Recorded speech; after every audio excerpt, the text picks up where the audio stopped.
hari. Pertama Yasin. Yasin itu menghidupkan hati. Jadi kalau setiap hari kita baca Yasin, qalbul Quran, hati kita hidup dengan nur hidayah Allah. Denyut jantung kita itu dijaga dalam hidayahnya. Kalau kita membaca surah Ar-Rahman setiap hari, maka Ar-Rahman satu-satunya dalam Quran dimulai dengan nama Allah Ar-Rahman, Maha Pengasih. Maka kita yang membacanya disayangi, dikasihi, dicintai, disukai oleh Allah. Kalau Allah sudah suka, sayang, cinta, kasih sama kita, maka para malaikat yang mulia pun mencintai kita. Kemudian para hamba-hamba Allah yang mulia, para nabinya, para walinya yang dicintai oleh Allah, mereka mencintai Allah, maka mereka pun akan mencintai kita. Kemudian yang keempat, hikmah Rahman, tumbuh sifat rahmat pada diri kita. Rahmat, kasih sayang. Sayang akhirnya kita sama keluarga kita. Seorang suami yang setiap hari baca Rahman, dia sayang pada istrinya, dia sayang pada anaknya, dia sayang kepada keluarganya, zuriatnya, sayang dia pada tetangganya, sayang dia pada umat manusia.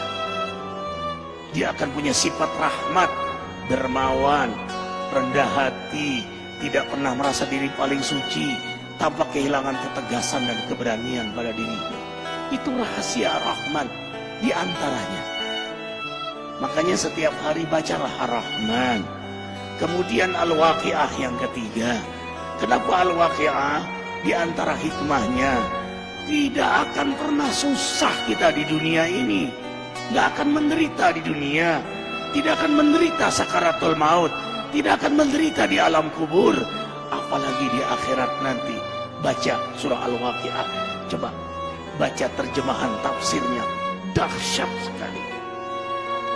Kemudian membaca surah Al-Muluk yang keempat setiap hari. Tabarakalladzi biyadihil muluk.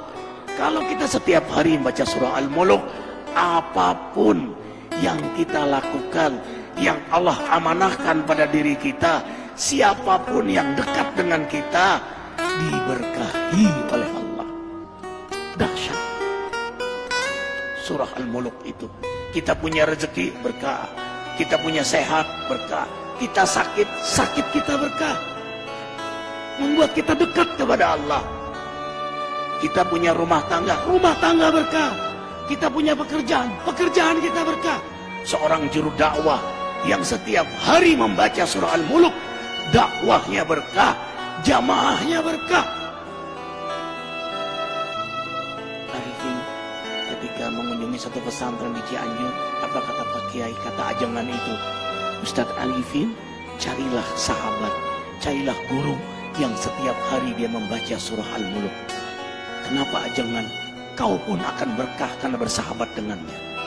Subhanallah. Allahu Akbar.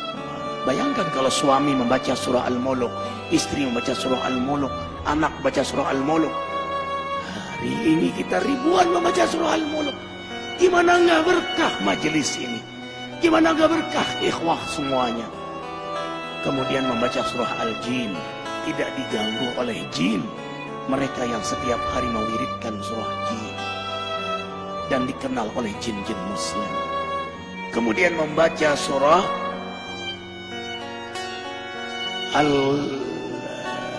Al-Muzammil yang ke-6. Al-Muzammil. Kenapa membaca surah Al-Muzammil setiap hari? Subhanallah. Qiyamul Lail. Sejak turun surah Muzammil, Rasulullah SAW tidak pernah meninggalkan salat malam. Maka penikmat surah Muzammil, Allah beri kenikmatan salat malam. Ikhwah, tahu rahasia terbesar dari salat malam? Kalau kita sudah nikmat salat malam, nikmat garis bawahi, nikmat salat malam, mau tidur saja senang, nanti malam hamba menghadapmu ya Allah.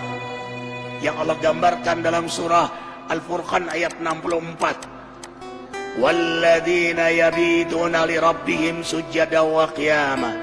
Hamba-hamba yang beriman itu senang sekali begadang malam karena menikmati lama sujud dan berdiri di hadapan Allah.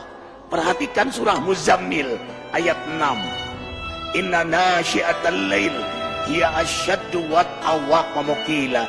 Sesungguhnya bangun di tengah malam lebih tepat untuk khusyuk dan bacaan kala itu sungguh sangat mengesankan.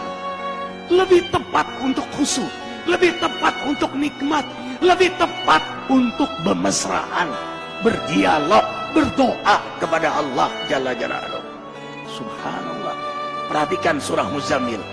Inna rabbaka ya'lamu annaka taqumu adna min sulasil lail wa nisfahu wa sulusahu wa ta'ifatu min alladhina ma'ak wallahu yuqaddiru al-laila wan nahar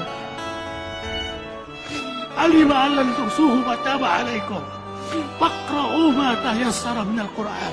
Imani ayat ini, antum tidak akan meninggalkan salat malam lagi. Sesungguhnya Allah menatapmu, mengetahuimu saat kau berdiri di tengah malam, separuh malam, sepertiga malam, 2/3 malam. Dalam tatapan Allah, penguasa langit bumi menatap antum. Curahkan semua isi hati antum di hadapan Allah. Itulah kenikmatan surah Muzammil. Apa kata Ibnu Qayyim? Kau dapat nikmat salat malam, separuh surga sudah kau dapatkan. Dunia ini separuh surga bagi penikmat salat malam. Para nabi, para aulia, salafus saleh, mereka penikmat salat malam. Rumah tangga akan bahagia, rezeki akan berkah. Semua urusan antum ma'unah dalam pertolongan Allah. Kuncinya ada pada salat malam. Anna syarafal mu'min qiyamuhu bil-lail. Kemuliaan seorang mukmin itu ada pada salat malamnya. Allah muliakan antum dunia akhirat. Seorang suami yang salat malam mulia di hadapan istrinya. Seorang istri yang salat malam mulia di hadapan suaminya. Seorang ayah, ibu yang salat malam, orang tua yang salat malam mulia di hadapan anak-anaknya. Seorang guru penegak salat malam akan mulia di hadapan jamaahnya. Walau jamaahnya tidak tahu, tapi ada haibah jalaliyah Allah berikan pada dia. Kalau dia berdoa mustajab, kalau dia bicara hikmah. Kemudian yang terakhir, kenapa kita baca surah Al-Fajr? Setiap hari azamkan diri membaca surah Al-Fajr. Karena pada akhirnya innamal a'mal bil khawatim. Amal itu bagaimana akhirnya? Kita nggak tahu istiqomahnya kita. Tahajud kita, ke masjid kita, duha kita. Apakah kita meninggal dalam keadaan tahajud? Apakah kita meninggal dalam keadaan di masjid? Apakah kita meninggal dalam keadaan terjaga wudhu kita, terjaga zikir kita? We don't know. Kita tidak tahu. Makanya kita berdoa terus, mewiridkan surah Al-Fajr setiap hari. Karena yang paling kita incar, inilah akhir dari perjalanan hidup yang paling kita rindukan. Ya ayyatuhan nafsul mutmainnah. Allah panggil, hai jiwa yang mutmainnah. Mutmainnah itu jiwa yang mendekat kepada Allah, yang memang hobinya menghidupkan sunnah Nabi. Hikmah, hobinya mendekat kepada Allah, menghidupkan sunnah Nabi. Jadi dia lagi mendekat kepada Allah. Ya Tuhan nafsul mutmainnah, irji ila rabbiki radiyatan mardiyah. Ulanglah kepada Allah, radiyatan mardiyah. Yang kamu ridho, Allah juga ridho sama kamu. Yang Allah sayang sama kamu, kamu juga sayang sama kamu. Yang Allah rindu pada kamu, kamu juga rindu pada Allah. Bertemu kekasih dengan kekasih. Wadkhuli fi ibadi, kau memang hambaku. Wadkhuli jannati. Makanya diulang sampai 3 kali. Antum sholat malam, baca surah Al-Fajr. Pada saat ya Tuhan nafsul mutmainnah, ulang 3 kali. Kalau bisa diposisikan ini rakaat yang ke-8. Rakaat yang ke-8 terakhir. Karena 3 witir. Yang terakhir kau ulanglah. Ya Tuhan nafsul mutmainnah. Minta di situ kepada Allah Jalla Jalaluhu. Karena pada akhirnya kita semua ditentukan adalah pada saat kita wafat. Insya Allah, dengarkan. Matan nas ya'isuhum. Manusia meninggal sesuai dengan harapan dan kebiasaannya. Harapan kita husnul khatimah. Kebiasaan kita membaca surah Al-Fajr. Yakin posisi itu kita diwafatkan oleh Allah.